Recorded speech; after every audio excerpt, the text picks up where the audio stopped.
Hey guys, what's going on? So, you already know what this is based on the title.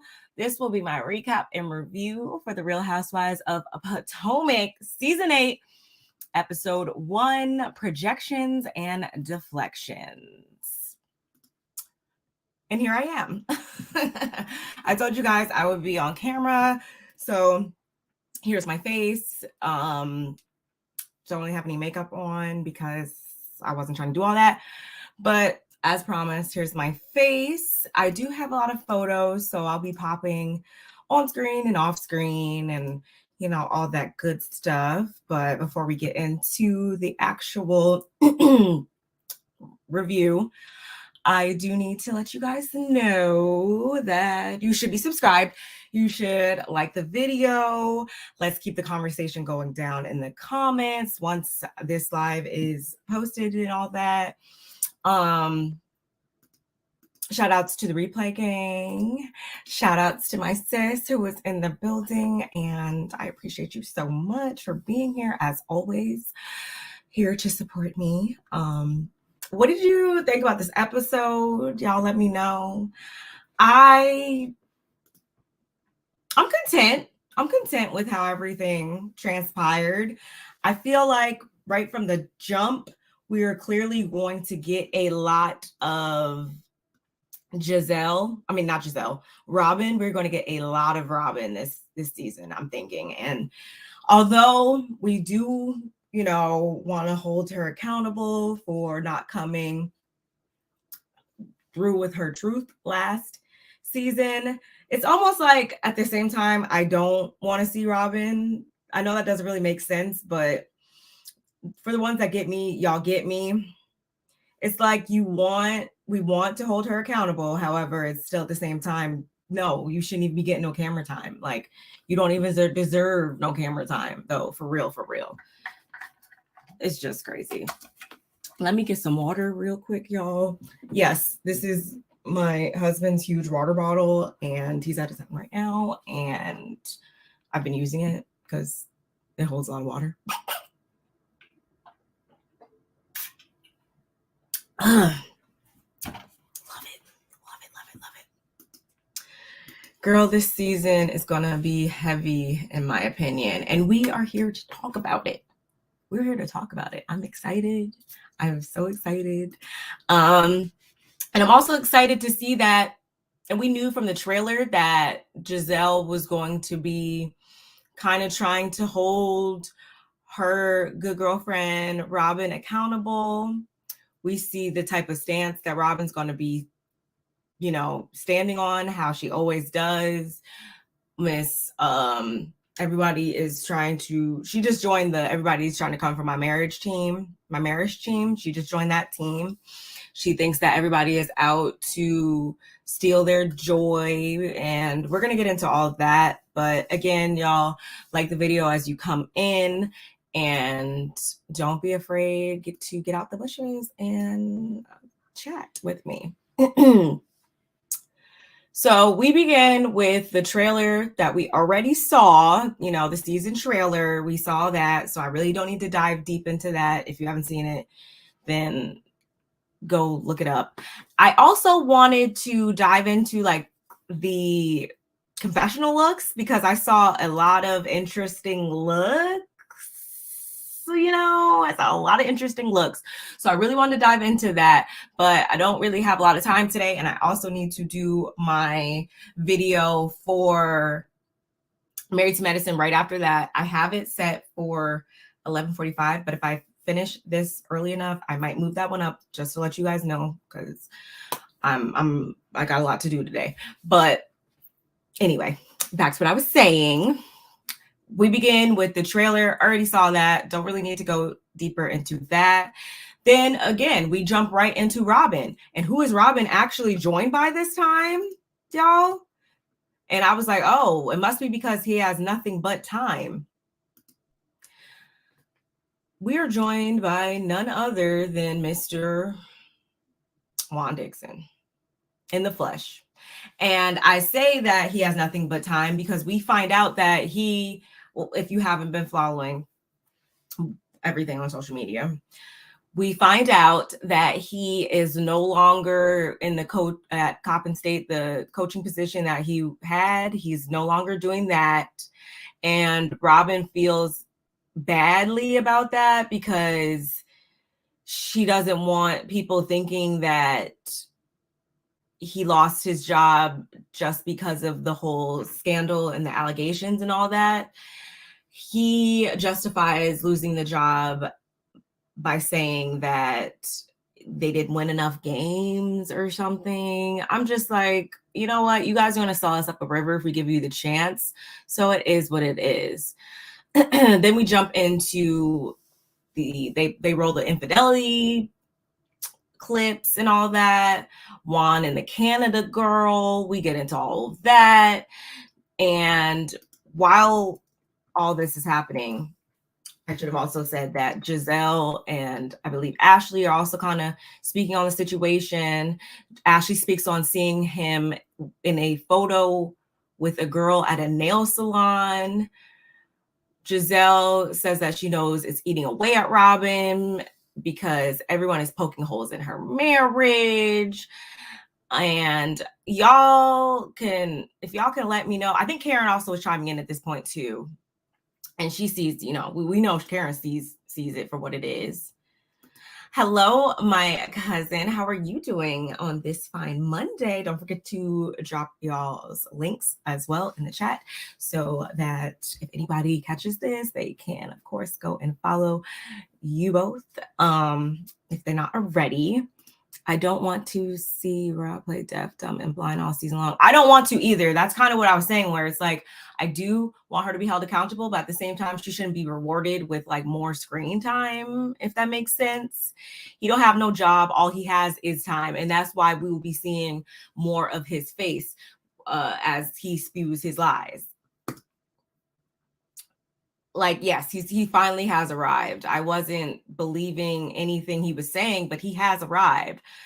Yes, we were not even, no. Bravo Istro say they put the full episode on YouTube for free. Oh, they did? I didn't even see. Ooh, interesting. I didn't even see that. Okay. She's at home, she's framing wedding pictures, and again, that's when she comes in. I'm not gonna lie though, I feel like she looks good. I don't mind her with this longer hair. She looks good. She looked good in this color. I can't lie about that.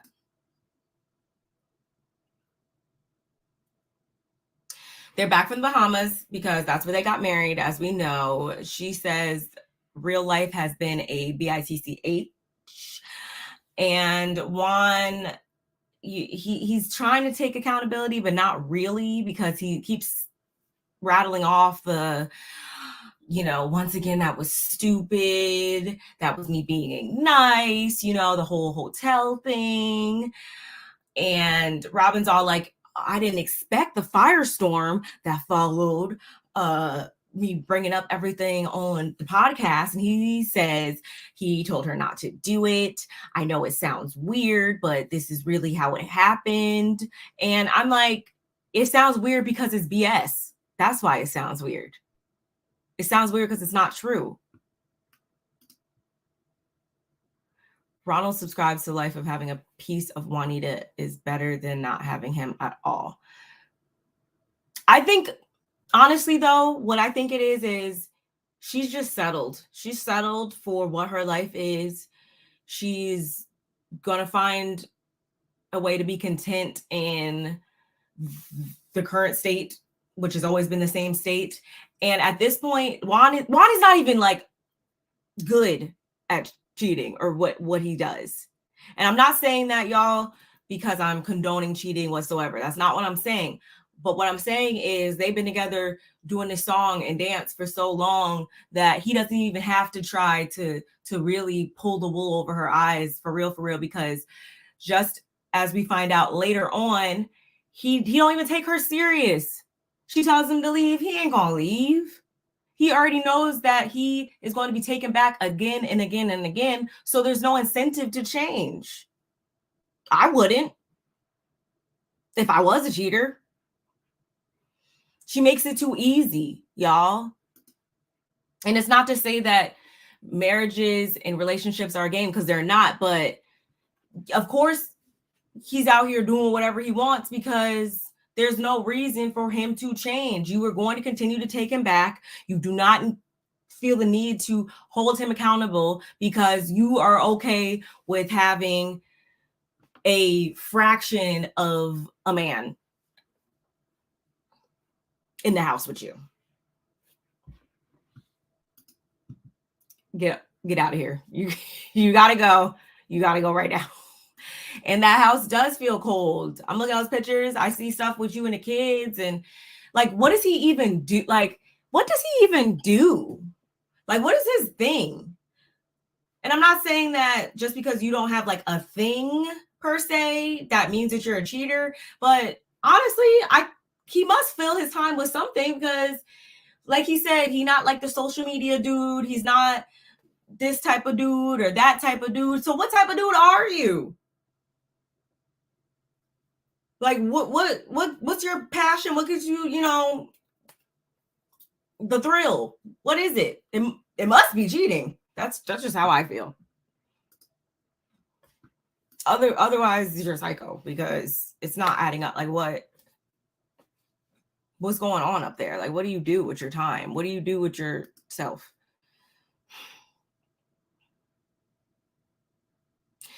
She says, I mean, you were at a hotel with a woman. Why not go for it?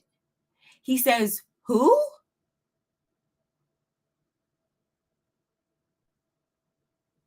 She says, with her. The girl that we're talking about. The girl Canada, the whole, that whole thing. Her, duh, stop playing stupid in our faces.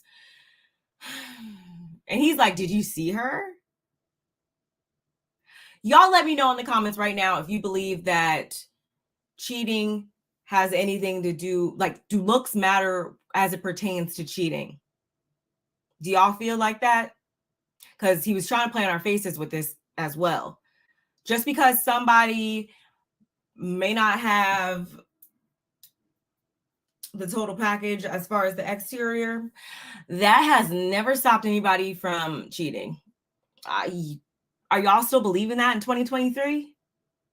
Are we still believing that just because someone doesn't look a certain way, that means that someone wouldn't seek them out anyway?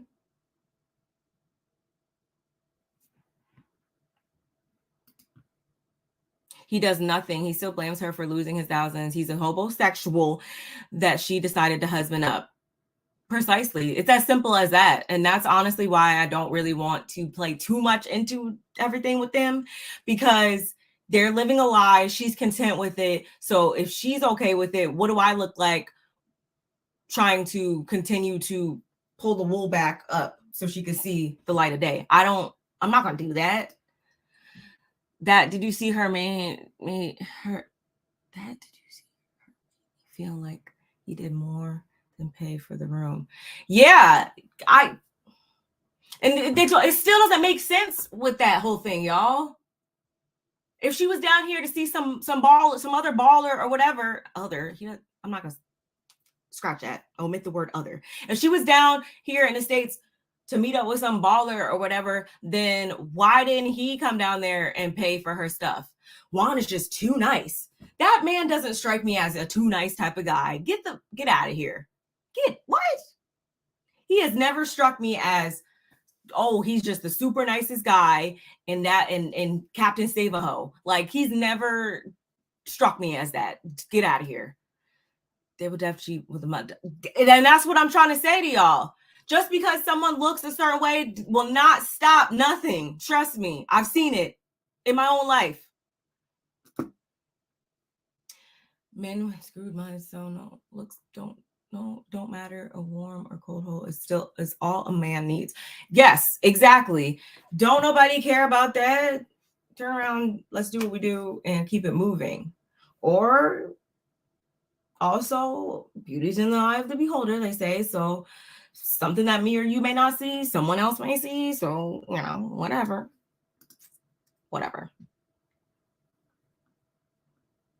I'm too friendly. I effed up.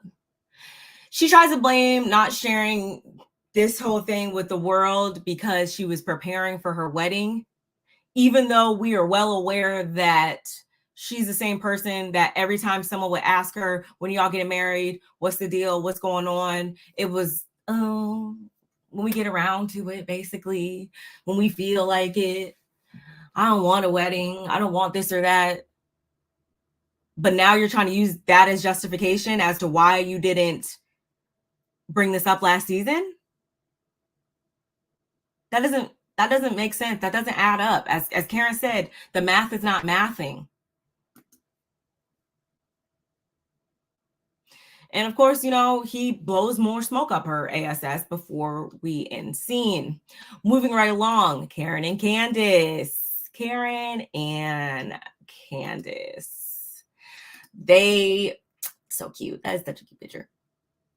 They are meeting for a cocktail and a bite to, you know, eat while they catch up. Candiace has shows coming up. She's been touring and she's been performing. We love to hear that. And then Wendy arrives, which Wendy looked awesome, so awesome, as she always does. She arrives and they all sit down, and this is what I was waiting for. I want to see them. Like, I want to see them. She apparently gave up drinking temporarily for Lent, so she tried to order water at first, and they were like, "No, that's corny. Don't do that." I'm like, "Oh, well, I guess I can never hang out with y'all because y'all know I don't drink." Karen checks in with them to see how they are with everyone. And before she kind of answers that, Wendy asks her also where she's at with everyone else. Karen's good with everyone, with the exception of Robyn. Karen's good with everybody except for Robyn because she doesn't like her lying. She doesn't like her coming after everyone. And their situations not even situations, their marriages. I don't even want to say the word situations because that sounds a bit negative, or like something could be there when it's kind of been proven as it pertains to these other women in their relationships that there don't really be nothing lying there. But the Robyns, the Giselles, they're always going to try to deflect. They're always going to try to have everybody else bring up their stuff so they don't. And that is why the title of this show is Projections and Deflections, because that's all we are being served by a couple of the women on this cast. Hey, Janet, how are you today? Happy Monday. I feel like Canada lady might come out with more since he's trying to play her looks. And if I was her, I would. Because don't try to play me just because it paints you in a better light. You knew what you were doing. Don't try to use me as a scapegoat. That's what we're not going to do. Hey, Mace, my Gemini sis, how are you today? Yes, we do. I got some ideas, girl.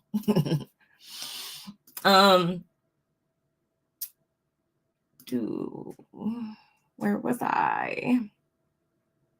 Oh, and Candiace's thing is she kind of still has smoke with Robyn, because how are you going to come out your face and say to me, I was waiting for Karen to bring it up? Like, again, you're pointing the fingers at everybody else as to why you didn't bring your stuff to the table, when that is literally why we are on the show, for everybody to arrive together and bring up their own stuff. So what are you talking about, girl? Like, are we really about to sit here and do this? I don't want to do this all season is what it comes down to, because clearly we have already understood 5 minutes into this premiere that the Robyns and the Wands of the world are going to still sit here and play in our faces. So until they are ready to sit here and look us in our eyes and tell us the real God's honest truth, I don't want it. So bye. That would have blew my wig back too, though, Candiace. It really would have. Wendy says she doesn't care if he cheats on her. And I'm like, precisely. He does not care, or she doesn't care. She's going to accept him back, and that's why her tagline says what it says. She is delusional, Karen. We all agree, don't we? Madam Canada probably has videos. I say put them out. I mean, hey, you might as well. You might as well, because they're going to keep using you as the scapegoat in the situation. And if I was you, I would get them up off me. I would get them up off me. Better light. The rays and melodies from heaven can't make Juan look better. No, and he's okay with how he looks, because she's already let us know she's okay. So if they're okay with it, I wouldn't change either. Like I keep saying, y'all, there's no incentive for him to change. But that's basically it for this clip. Let's go to the next one. Oh, I got my stuff a little bit out of order. Ooh, okay, so Ashley has a new home, you guys. We know she moved out of the penthouse because they're going to do everything with the divorce and all of that. She's now a homeowner, although Michael's name is still on the mortgage. She also is not in a rush to get his name off the mortgage. It's basically her security blanket, if you will. This is her seaside in the city, 4 bedrooms, 5 bathrooms, 3,400 square feet. It's a cute house. I think this is the perfect speed for her, because she don't need nothing more, because she has already proven that she's not good at adulting. She's not good at adulting and doing what she has to do for herself. She relies on him again as her security blanket, y'all. I need more water.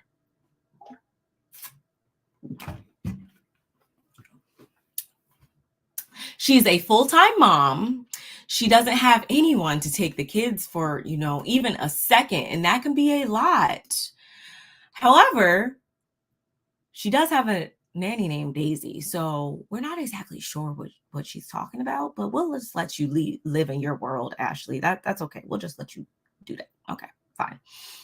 I will say, though, the boys, or Dean, I should say, speaks very well and communicates very well for his age. I don't know, does she do that like Montessori thing? I've been seeing all the gentle parenting and stuff on TikTok. I think she subscribes to all of that. And I will say, I have to always give credit where credit is due. I like to be very, very objective on certain things, and this is one of those things. I can't knock her for doing a mommy thing. Let me see real quick what you guys are saying. You were correct. The young man will always accept that what Juanita does. Hey, Ellen, happy Monday. Thank you for coming through. The worst, sugar baby. She really is. Like, that's a L. That is one hell of an L. The worst gold digger football head is an utter disappointment. Is she the worst gold digger, though? I don't know, man. I kind of saw another gold digger on Bravo last night, y'all. If you catch my T, emphasis on T. The sugar babies down 30 trillion because of Ash. Them children made my nerves bad. Oh, the whole counter thing? Yeah, we're not going to do that, of course. We ain't going to do that. But what we will do is give credit where credit is due. Like I said, she's definitely teaching them how to communicate well. I will give her that. Again, Michael's name is still on the mortgage. She doesn't know what will happen between her and Michael financially until they are officially divorced. And we know that is exactly why you are dragging your feet, honey. She is in no rush, again, to take his name off the mortgage. Ashley then FaceTimes Giselle as Giselle's driving. I think the girls had like a dentist appointment or something. She almost immediately questions Ashley on being recently on vacation with Michael. Apparently someone DM'd her a photo. And of course, Ashley says that they were there as co-parents. Nothing, went down or whatever. They still going through with the divorce. So, don't get it twisted. Basically, we're like, okay, girl, of course, he paying, you going, of course. Even after the divorce is final. That's what I believe. They're currently at the custody phase in their divorce. He put down the down payment on the house and the child support. So he didn't leave her completely with nothing. Okay, girl.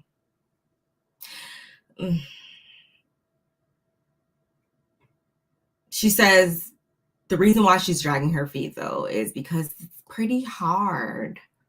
What is pretty hard? Adulting? Doing what you need to do for yourself? Standing on your own 2 feet? Not having your sugar daddy? What is hard about it? Whatever. Anyway, Giselle wants to have the ladies over to her shack. And by the ladies, I mean Charisse, Ashley, and Robyn. She wants to do kind of like an intervention to kind of check Robyn's temperature, because it's like, girl, do you not see what's going on in your own life? Like, hello, lights on, anyone home? She's concerned for her mental health. I would be too if I call someone my friend and they're out here doing outlandish things and accepting scraps. Not even these aren't even scraps. She's accepting that, like, literal dust, like the bear. She's literally accepting nothing, y'all. Literally nothing.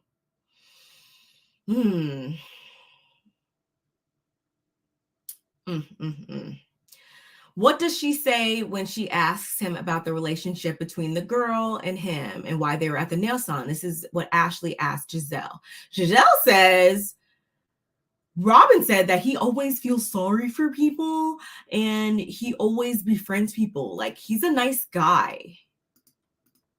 He's a very, very nice guy, you guys. Okay. He's a nice guy. This was my actual face. This was my actual face the entire time, y'all. Because she can't be serious.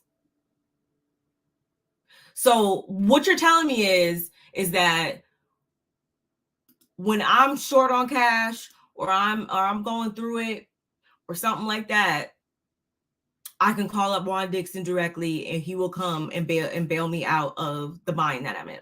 That's what this is giving me. Is that what this is giving y'all?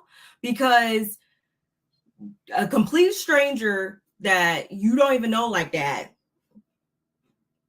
hits you saying, oh my gosh, I can't check in the hotel. Oh my gosh, my card's not working. Someone does that and it's okay. Someone hits you up and does that, and you come sprinting full speed to fund their hotel stay.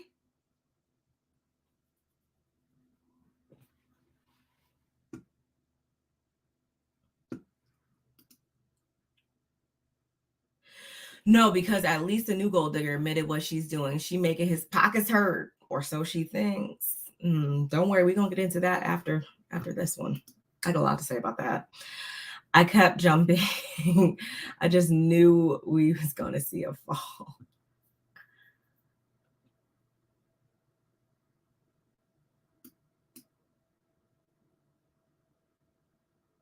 It's not even scraps, though, sis. It's literally like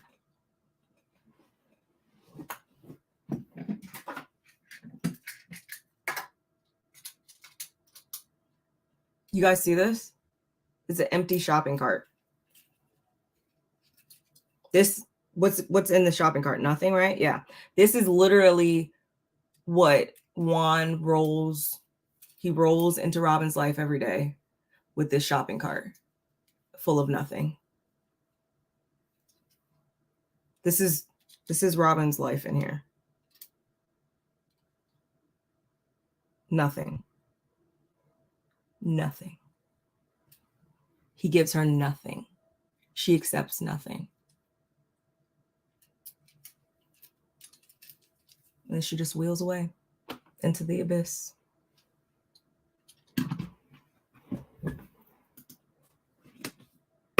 I don't even know what else to say about it.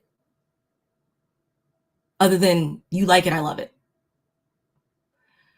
With what money Robyn is money because Juanita does not have to. Yeah, I actually, that's more of what I want to talk about then. Since they're going to continue to live in not their truth, if they're going to continue to lie to us, then what is the point of not addressing the real issue, the real issue that we're going to be hearing about soon, which is, okay, y'all are down a paycheck now. I would think that she'd be stressed about that, given what she's showed us in the past. I was like, football head, get them children off the tables and the counter. Yeah, I'm not going to eat over there or nothing like that, because I don't be knowing what goes on. But like I said, at least they communicate well. We got to hone in all the other stuff. But Dean is strong, though. He picked up the other little boy, like, with one arm. What you feeding him? Protein shakes? It's giving production told them y'all can't cover for Robert anymore.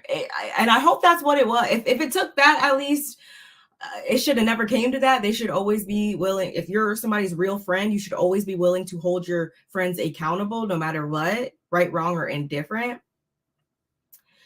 Do it tactfully, of course. But it must have came down to that, because there's just no other way that I could see it going down. Over at Giselle's shack, we immediately are introduced to Jason of summer, winter, Jason of some house. It was Winter House, right? Winter House, New York or something. Yeah, that's Giselle's man friend, apparently. They want us to believe that. Y'all, do you guys believe this relationship? Do y'all believe this relationship? Because I don't. This was so daggone cringy and awkward and weird for me to watch. And if you guys caught my tweets, you will know that I literally tweeted that, because I was like, y'all can't think that we about to buy this. Y'all are crazy. y'all are yanking my chain. Come on now. I don't believe this for 1 minute. He lives in New York. They do every other week or so. He's 16 years her junior. She claims she doesn't like someone in her face 24/7. So him living there and her living down here is perfect. Do we believe that she also doesn't want someone in her face 24/7, or is she just saying that to make us believe it, to make it seem like it's not what it is? Okay. I was just wondering. Grace is about to graduate, as we all know, and Giselle says that she, of course, is sad about that. I like to, of course, believe her in this instance, because why else would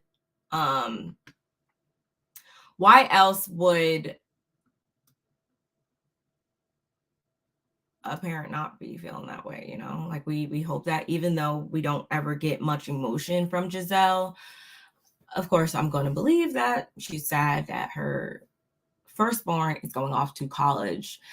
They look really good in this confessional, though, I will say that, or I should say Grace looks very good in this confessional. She's a very beautiful girl, and she seems like she's ready to go out into the world, and I'm happy for her. Her and the girls just got back from Dubai. Again, this was Grace's last spring break in high school. So they took a trip to Dubai. It looked like it was a lot of fun.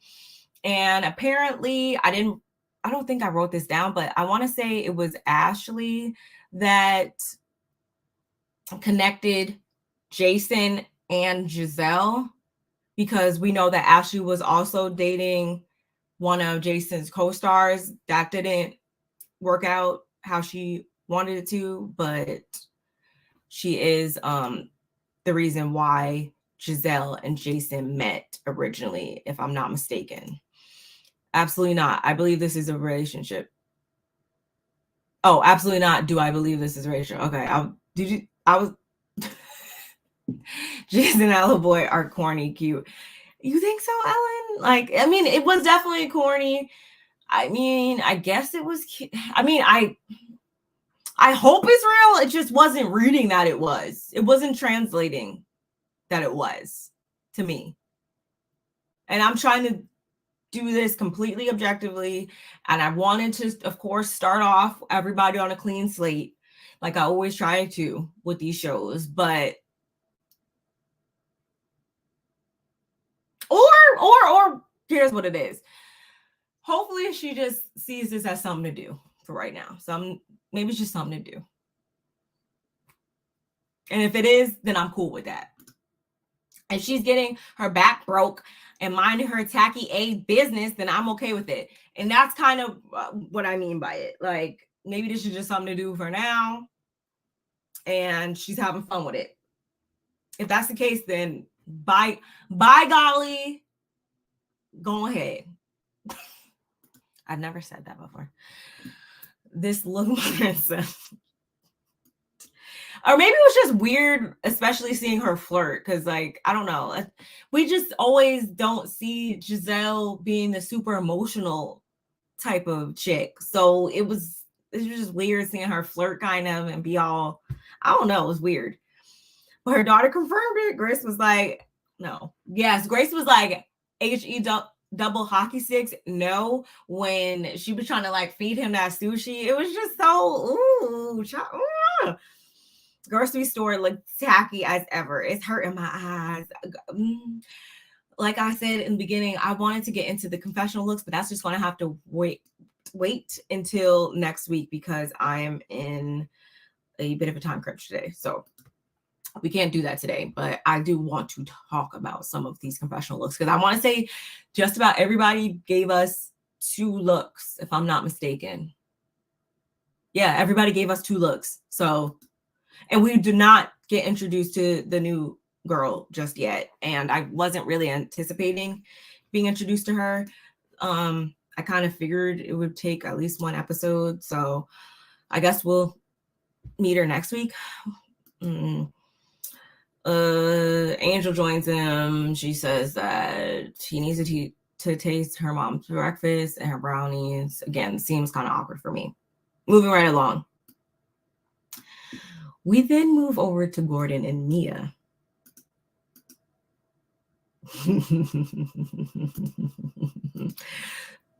We know that they were forced to downsize. They were downsized by force. And the force was him being written out of the family business and her losing her job there as a marketing manager or marketing director or whatever, you know, the briefcase.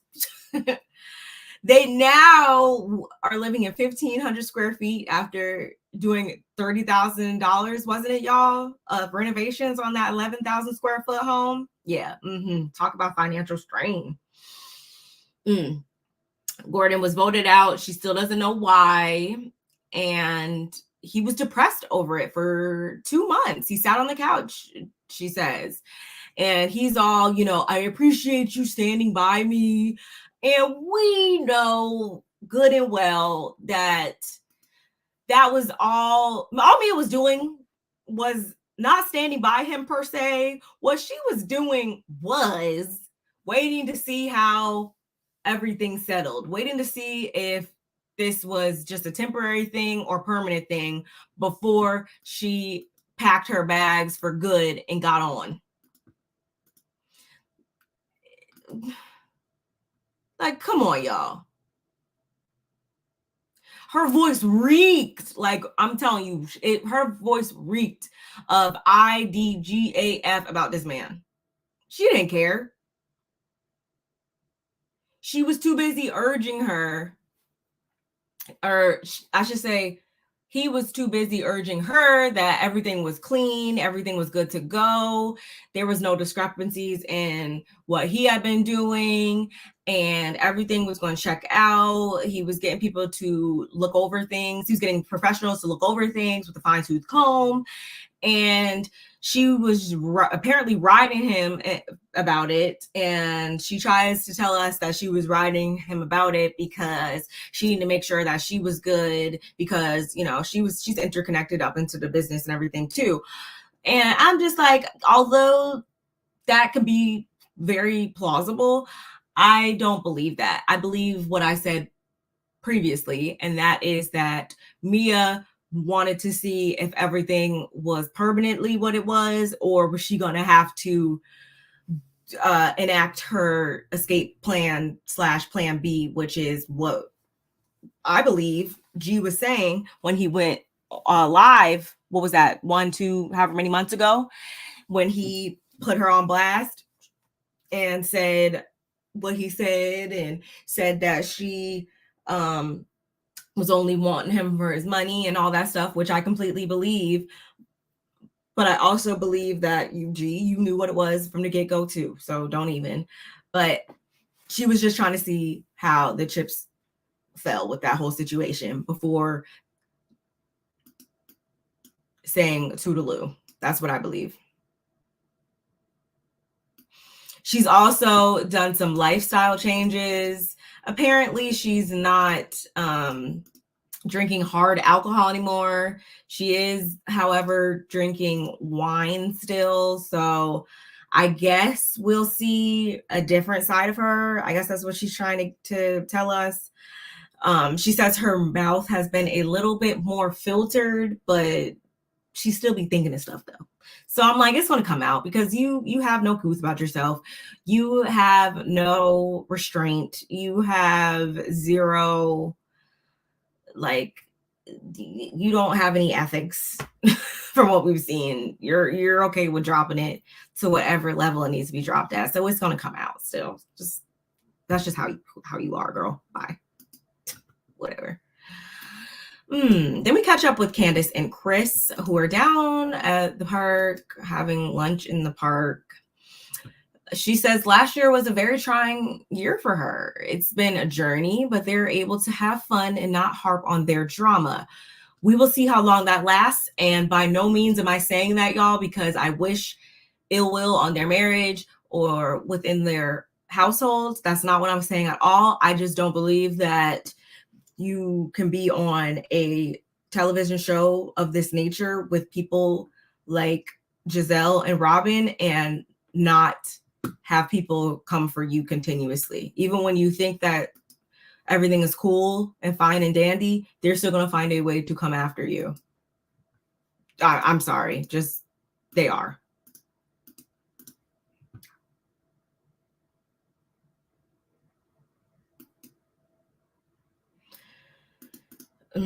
She's something different. I mean, maybe. I was hollering, not Mrs. I'm a boss and I'm rich and my friends are rich.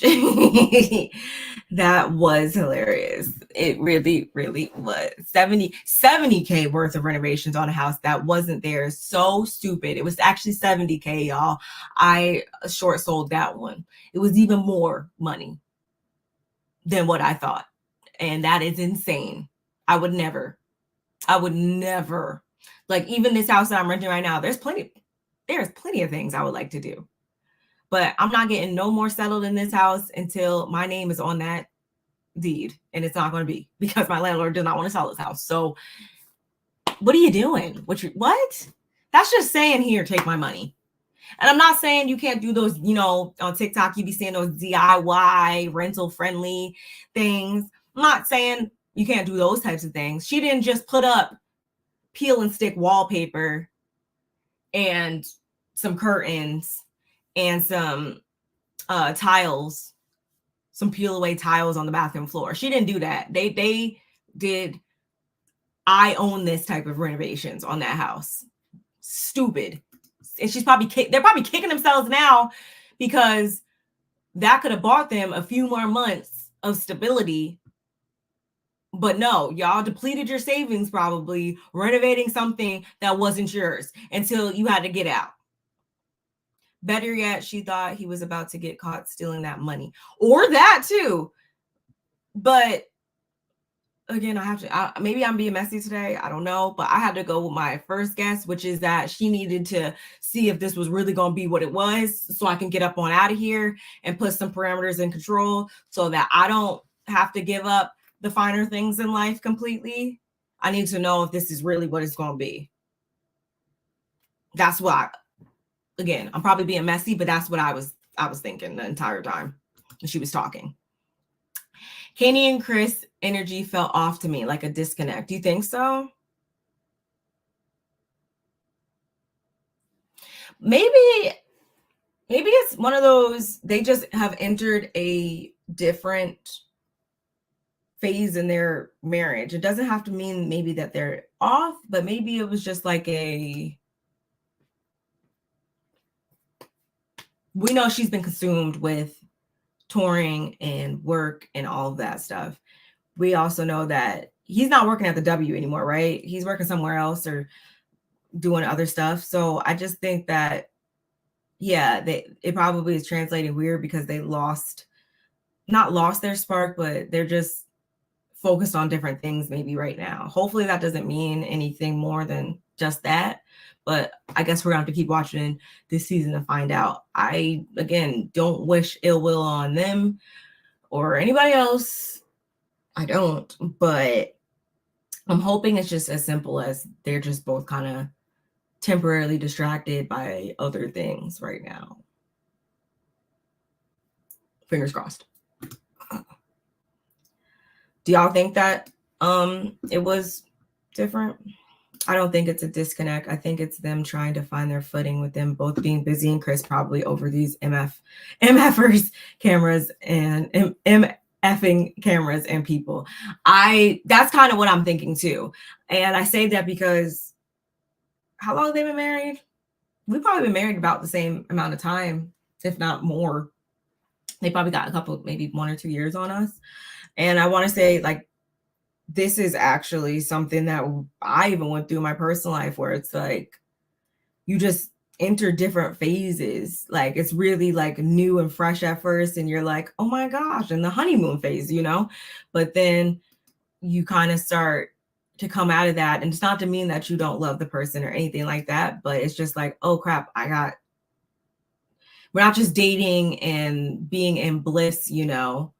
We got to be realistic and we can't just lay up and be all cute in each other's faces all the time. We got to, you know, actually adult and stuff and life just be happening. And it kind of temporarily takes the romance out of things at times. But as long as you guys want to be together and make it work and still do love each other and have that, then it'll just be a phase and then you'll be back and you'll just go through different seasons. I think that's normal, right? I mean, it's normal for me, at least. I'm only speaking again. I can only speak from my own personal stance on it, but I hope that's not the case, y'all. I do. Oh yeah. I'm about to celebrate my 5th year. So I think that I can empathize. If that's the case, I can definitely empathize with them and everything. And I ain't even got cameras and stuff in my face. So I can understand how sometimes you just are thinking about different stuff. I don't think they are having issues. It's just different from how we normally see. Yeah. I can agree. I can definitely agree to that. It's different than what we've seen them being in the past. I hear that y'all married people go through scenes. I want to know, but that's what I heard. Yeah, you definitely do. Like, for instance, he's out of town right now. I normally, like, when we first got together, y'all, I would be in here like, when are you coming home? Come home. Now, y'all, almost 5 years married together, like, yeah. I'm like, oh, you going out of town? Whew. That means I ain't gotta cook. I can chill out. I can do this. I can go over here. I ain't gotta hide my Amazon packages. Just kidding. Yeah. So maybe this right now is just them being just very career driven and focus on that. I wonder if they're still doing the whole fertility treatments and all that. I wonder if they're doing that still. As long as they're still doing that too, I will feel good. Oh, sorry, y'all. I just got one of those freaking voter text message things and I was like, who? Chris. Oh, that was weird. That was really weird because his name is Chris, and then we're also talking about Chris right now. Weird. That was weird. I don't know if I want to vote for you. What? Like, anyway. So she says it feels good to be home though, nonetheless. She's finalizing like stuff for her budget for the upcoming tour. She lets us know that she definitely spent 6 figures last year. So this year it's got to be even better. And that means more funding. I'm like, you better do something. And the way that you recoup your funds and while you're touring and doing stuff like that is through merchandise, is through ticket sales and stuff like that. I hope she's doing some sponsorships and some other type of stuff too, because that's you want to recoup your funds. You want to recoup everything that you invested into the shows. You do. And I hope she gets that, because that was a lot. The homegirl said she had to, they got to do wigs, costumes, boob tape, makeup, chicken cutlets, honey, chicken cutlets, titties, everything, like everything. She said the band alone cost them, I want to say $50K. So no expenses are being held back. She's got to bring it, and I think she will. I definitely think she will. And also shout out to her. I don't know if you guys caught afterwards. There wasn't a Watch What Happens live, but Andy did like a live, the Bravos is what they call it, awards. And Candiace won for, I want to say, I know I took a picture of it, like the song. It was like the song of like the season or year. And I thought that was just so cute. I was really happy for her, because if anybody else would have won, I would have been mad, because nobody else really had a legit song.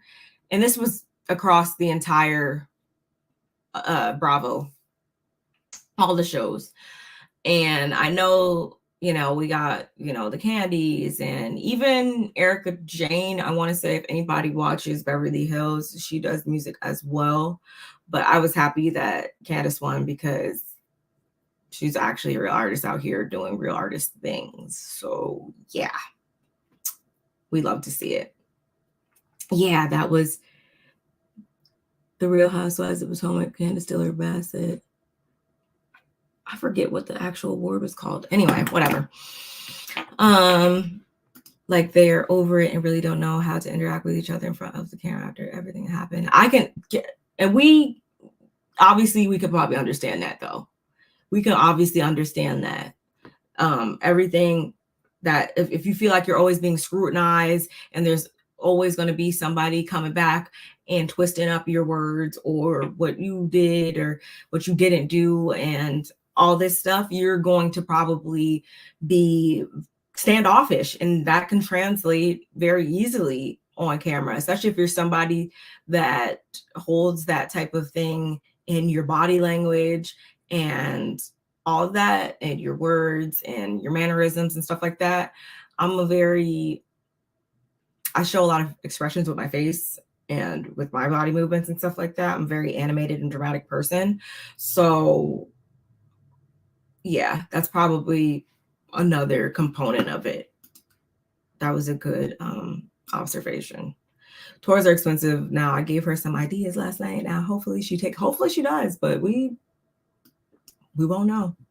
We won't know. I mean, if she comes over here, and by over here, I prefer her to come to like San Diego, not LA. I would go see her. I would. Why not? My stomach is growling. Okay. Giselle, Charisse, and before I move on to that, Chris had also asked her how everything went the other day with Karen. And Candiace, she doesn't understand how Robyn, everything went good, but she expresses that she doesn't quite understand how Robyn can go along with the lies about Chris and all that stuff when she had a scandal right in her own household with her husband. Like, we want to know too, Candiace. Like, were you only supporting me and Chris so that no one would bring up what happened with you and your husband? That's what Candiace wants to know. And I'm like, that's a very, very good point. It's called, again, deflection. The name of the title of the episode. Duh. Chris thinks that they have the opportunity to un-F the situation. And I can't lie, y'all. I was kind of like, wait, is this you trying to be the peacemaker again?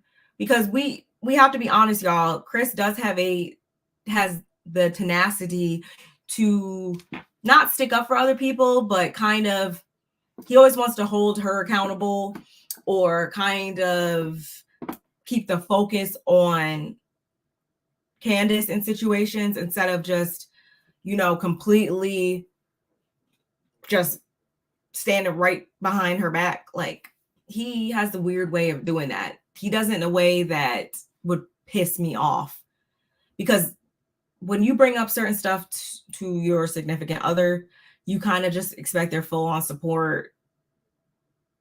And there's just certain things you need to hear in the moment sometimes. And I'm not saying you should blow smoke up your partner's ass. That's not what I'm saying at all. I'm just saying that there's different ways and methods to communicate and support your partner during conflict. And Chris doesn't always do that. He does that thing that pisses me off a lot. And if I was Candiace, I would definitely go off on him a lot when it's happening, which she has done.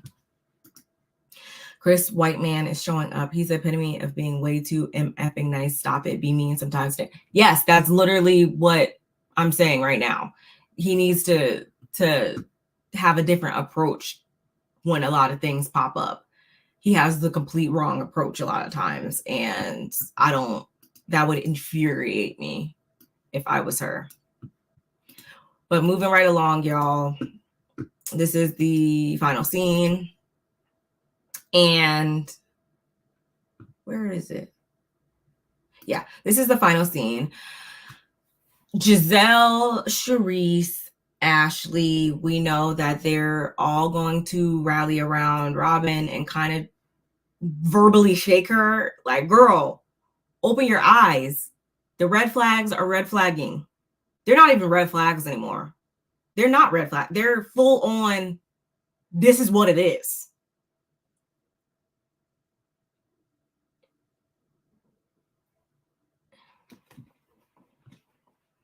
So they're going to sit down with her. Charisse comes in first, looking like a summer school teacher, if you will. She looked just uncomfortable and out of place. And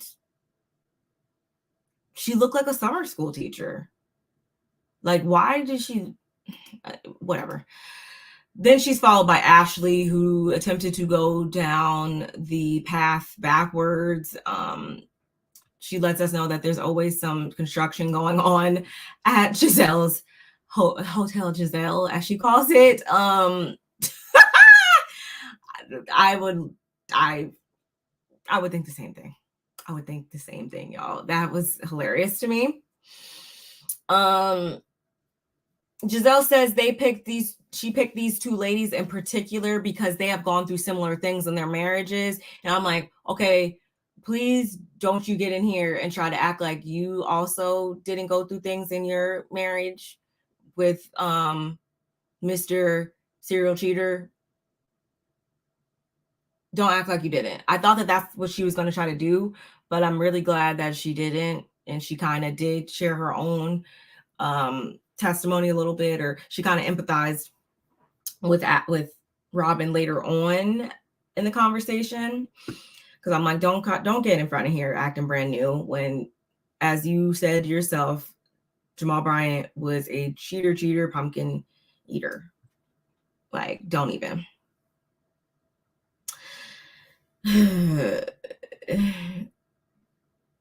Ashley feels like this is a repeated thing that Robyn has learned to deal with. Maybe this is her new normal. And I feel entirely the same.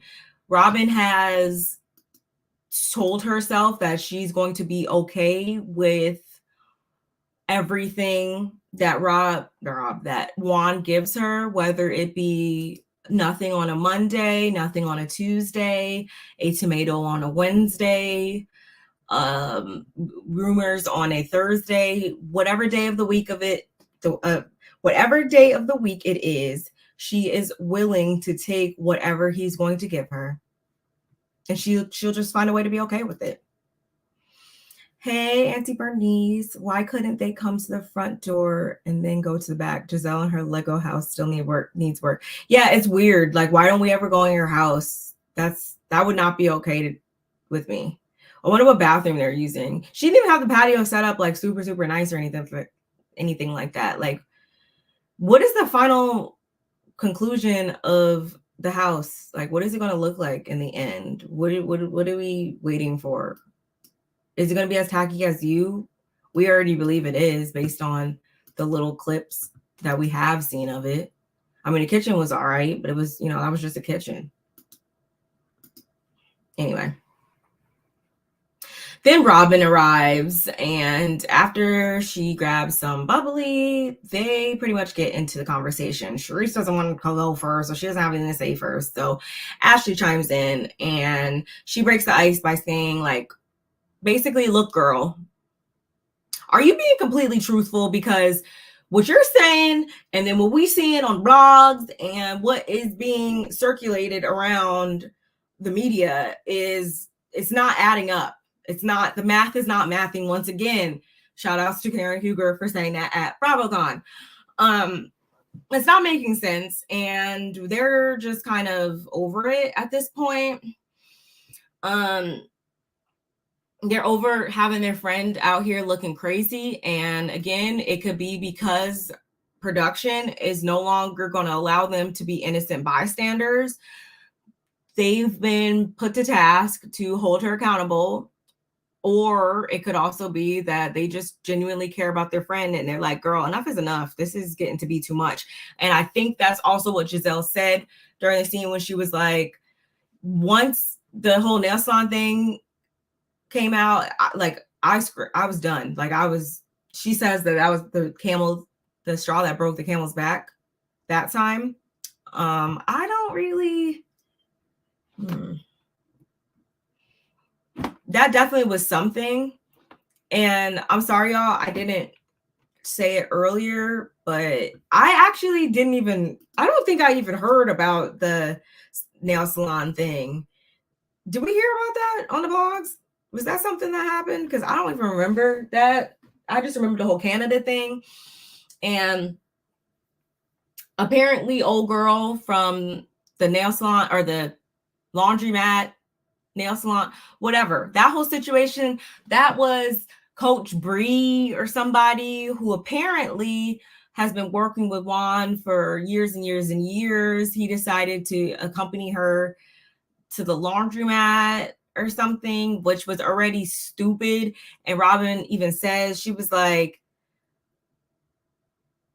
you know the block is hot right now. You know that this is happening. So why are you, You said we did hear about the nail salon. I guess I got it mixed up. I don't know. I think I thought that Canada girl and nail salon lady were the same person. I don't know what I thought, y'all. I don't know what I thought. So you feel free to get me together in the comments.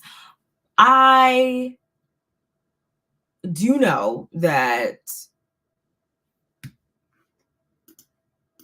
one particular young lady, and this is Coach Bree, I believe.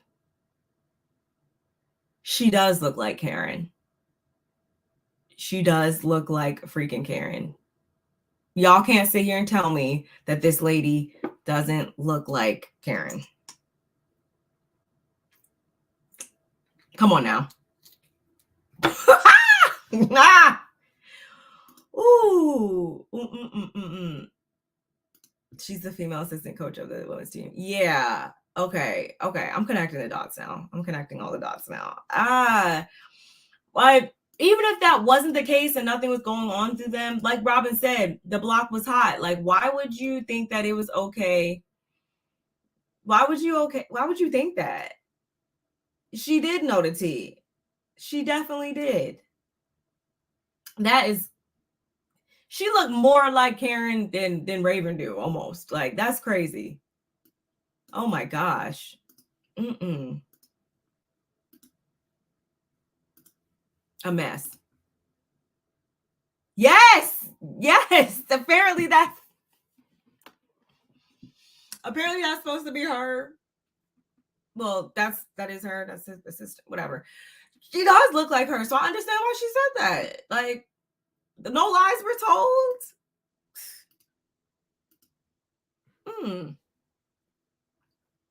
I wish that picture would have came out like yesterday or whatever. I wish we could have.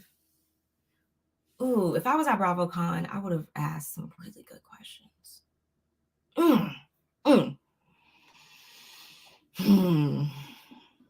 Giselle's whole thing is like, girl, he's not thinking how everything is going to affect you when he's trying to navigate through situations. He's not doing it with your best interests at heart. And Robyn's all like, well, what do you want me to do? I'm not going to tell him like he has to end this friendship, or you can't do things you couldn't do before or could do before. My joy has been stolen because of the stuff that's piled on. Like, what do you guys want me to do? Girl, we want you to stand up for yourself. Girl, we want you to hold him accountable. And the whole time you're over here talking about your joy has been stolen, but it's not Juan's fault. He's literally the common denominator in all of these situations. If he had not been acting weird or doing stuff or moving funny, then we would have nothing to talk about. But for some reason, you continue to just glaze it on over every time he does something. Why? Who wants to live like that?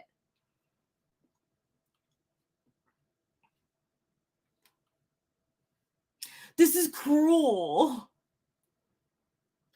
Then Charisse tries to break it to her, but then she kind of gets emotional while sharing her testimony. So I'm like, okay. And I mean, I get it, because Charisse's whole thing is, I'm seeing a lot of stuff happen in y'all's marriage, relationship, whatever, that those same similar things were happening to me, and I didn't, it took me however many years to freaking leave him, and see that for what it was at the time. And I understand that, and I also understand and appreciated when she was like, but at the same time, of course, I'm not saying that we have the same situation or every situation's not different, like it is. But it's a pattern. It's a interesting behavior. Her heart hurts for Robyn. It's just too much. And the whole time, all Robyn can say is some mm-hms.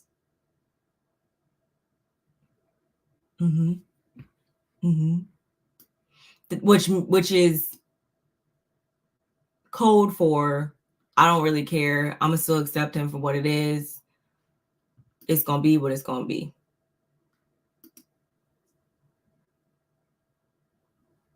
Everybody owes Auntie Karen an apology because they thought she was being delulu. Yeah, they did, and she wasn't at all. And honestly, we're gonna stop that. We need to stop thinking that Karen's always being crazy. I don't by we, I don't mean we, I mean we. We need to stop thinking that she's always being crazy about stuff, because people like Robyn use that as a means of deflecting when stuff comes out. Oh, we're just gonna say that Karen was being crazy. It's an easy way out, because there has been times in the past where Karen be saying certain stuff and it just comes out all weird, or we find out later on that it's not exactly how it is. So I'm not saying that things haven't come out in the past to reveal certain stuff. But in this case, going forward, as it pertains at least to Robyn, we're not going to sit here and act like Karen is being crazy all the time. I'm not at least. Y'all can. I'm not. Ashley speaks on blaming herself when Michael did what he did. And I guess she did that to kind of let Robyn know that if that's what you're doing, if you're blaming yourself, girl, don't. Robyn is almost like on a protect Juan campaign. We can all agree to that. And I think it's more so, I think that's the friendship factor for them. I think that she's still like operating in like the friend zone, like as if they're like platonic partners versus romantic partners. It's almost like, oh, he can just do whatever, like he doesn't owe her that type of loyalty or something, and she takes up for him because they basically grew up together. They're basically brother and sister. That's basically what they are, and I feel like that's why she takes on the stance that she does as it pertains to him. Anyone else think they were talking about more things that has happened? However, they only mentioned what we already knew. Exactly.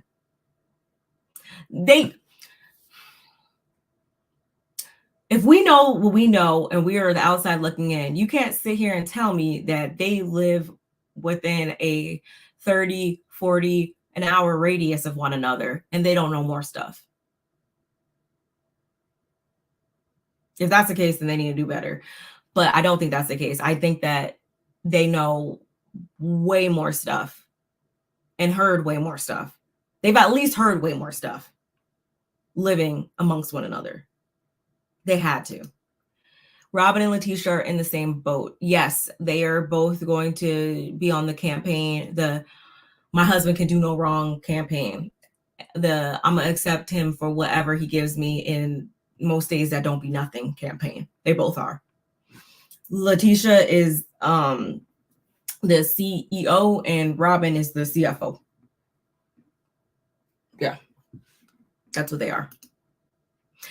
Yes, they know Mom, then they know more than they're willing to tell because that young man doesn't want to be exposed and called stupid for saying. Yeah, so that's why she's very like, because she doesn't want to keep focusing on that because she doesn't want any of the real stuff to come out, the real bad stuff probably. That's, again, this, y'all, commentary is all alleged based on my own just opinions. It's not based on any facts or anything like that. So just gotta throw that out there, of course.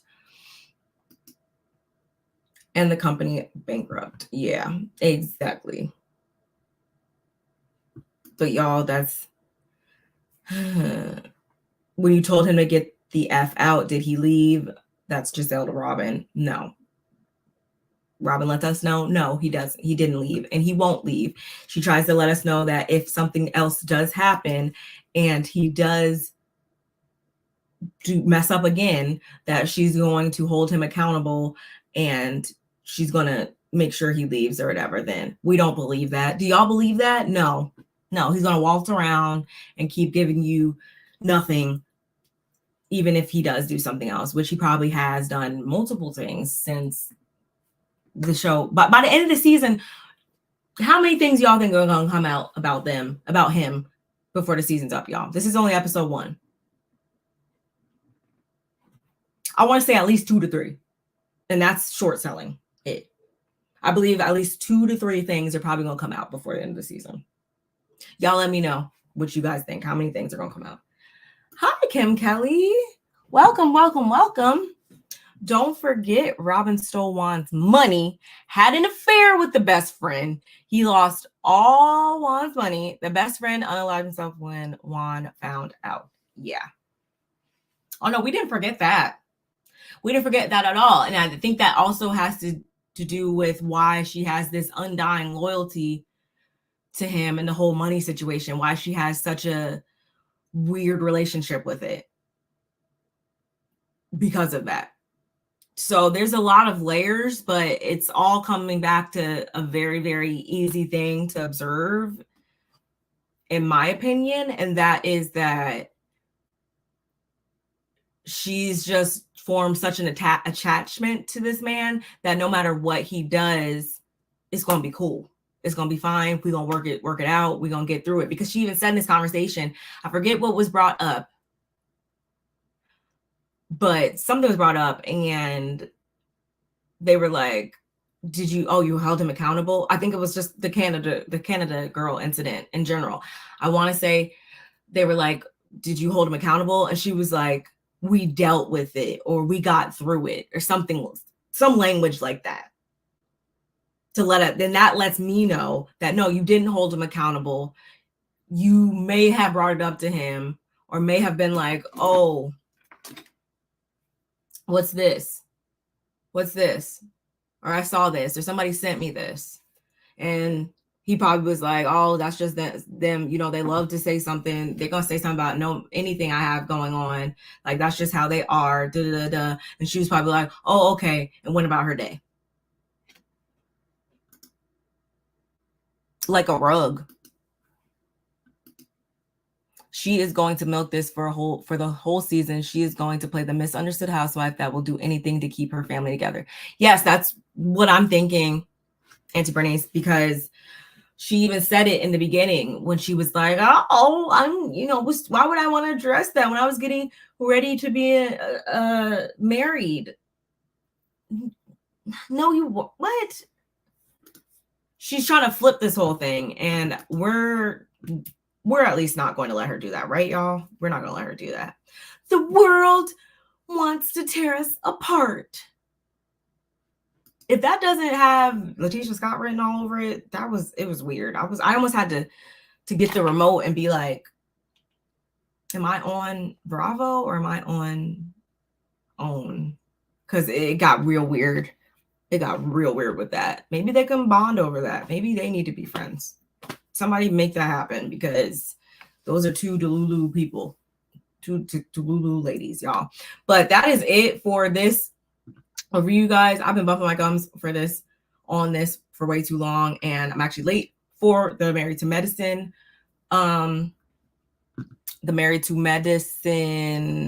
review. I'm going to quickly throw these pictures up there, and we're going to go right on into that. If you guys are interested in checking that out, please meet me over there. Actually, don't even meet me over there. Beat me over there. And I will be back again with season 8, episode 2 next week. Please let me know how you guys enjoyed this review, and let's again keep the conversation going down in the comments. Shout outs to my family in the chat. Thank you guys for coming through and showing your support and moderating and keeping the conversation going. I appreciate you guys. Don't forget to drop your links too. And again, I will see you guys over on my Married to Medicine recap or review that we're going to dive into, because I got a lot to say about that one as well. The good, the bad, and the ugly, pretty much. But I enjoyed you guys. Don't forget to check the description box as well for all of my social medias, and check the links in the live chat as well, because everything has been dropped and circulated around, so you can catch me on my social medias, so you can see when I'm live tweeting as these shows premiere. Okay, I will see you guys over there. Bye.